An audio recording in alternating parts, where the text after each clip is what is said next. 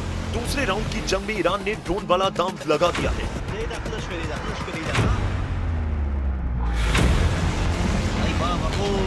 Iraq के Erbil शहर में विस्फोटकों से लैस कई ड्रोन अमेरिकी ठिकानों की तरफ बढ़ते दिखे। हालांकि इराक ने इन ड्रोन को हवा में ही तबाह करने का दावा किया, लेकिन कई रिपोर्ट्स में दावा किया गया है कि एक ड्रोन अमेरिका के दूतावास के बेहद करीब आकर गिरा। इंटरनेशनल मीडिया में दावा किया गया कि इस तरह के करीब 8 ड्रोन को इंटरसेप्ट किया गया। यानी ईरान की स्ट्रेटेजी सीधे हमलों से ज्यादा खाड़ी में अमेरिकी ठिकानों को एंगेज करने में लग रही है। सवाल है कि क्या ईरान को यही ड्रोन स्ट्रेटेजी ट्रंप पर दबाव बनाएगी या फिर अमेरिका अब इसका जवाब और बड़े सैन्य ऑपरेशन से देगा?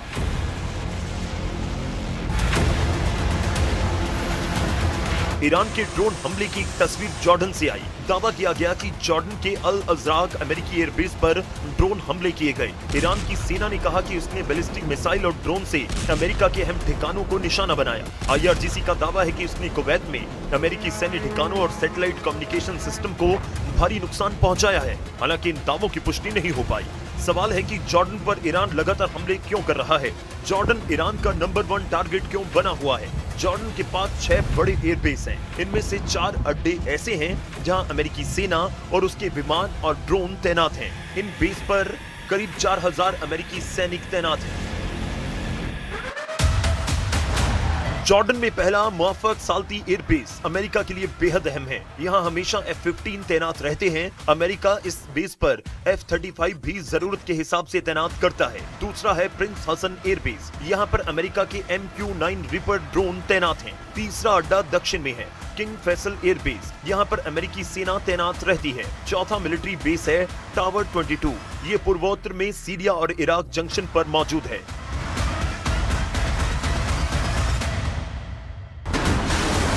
ईरान की जंग जहां पश्चिम एशिया में फैले अमेरिका के मिलिट्री नेटवर्क और सप्लाई लाइनों को काटने में जुटी है, वहीं अमेरिका ने पूरा फोकस हॉर्मुज़ में शिफ्ट कर दिया। दूसरे राउंड की जंग में 5वीं रात को अमेरिका ईरान पर ताबड़तोड़ हमले करता रहा। हॉर्मुज़ स्ट्रेट को खोलने के लिए ईरानी बंदरगाहों पर समुद्री नाकेबंदी और सख्त कर दी।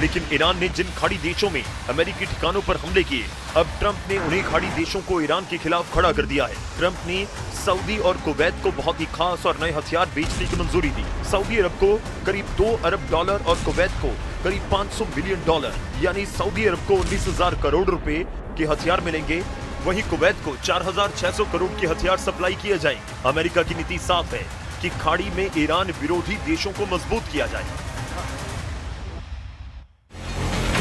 अमेरिका से सऊदी अरब को 19,000 करोड़ के हथियार मिलेंगे, साथ में 20,000 बम, गाइडेंस किट, नए रॉकेट लॉन्चर सिस्टम और इंजन भी मिलेंगे। कुवैत को अमेरिका 400 करोड़ रुपए के हथियार देगा। इसमें C-17 विमान के पुर्जे और एडवांस कम्युनिकेशन सिस्टम भी शामिल है। दूसरे राउंड की जंग में अमेरिका ने ईरान को चारों तरफ से घेरने की स्ट्रेटजी पर काम करना शुरू कर दिया है।